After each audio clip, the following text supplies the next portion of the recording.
How to change the thumb grips on a PlayStation 4 controller. So just turn it over.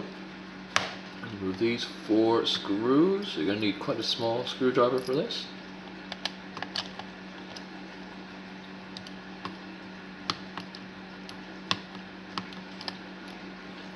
One out. Let's remove the other 3. Now that's the 4 screws out.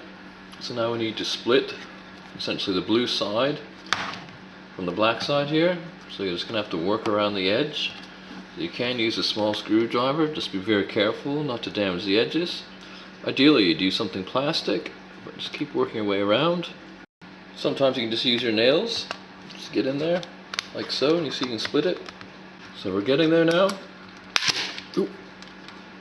Now you want to do this as gently as possible, because you don't want to pull this ribbon away from the computer components. If you do, you can simply push it back in. As you can see how the ribbon just slides in there. But ideally you don't yank this away, you just gently prise it away and keep this intact. So once we have the back off and the battery out the way, there's a screw right here that we need to undo. Alright, release the back. Just gently. So you just want to really just lift up the circuit board itself away from this main black housing inside the blue housing. Like so. And that exposes the grips. So obviously you can just pull them off. Replace them.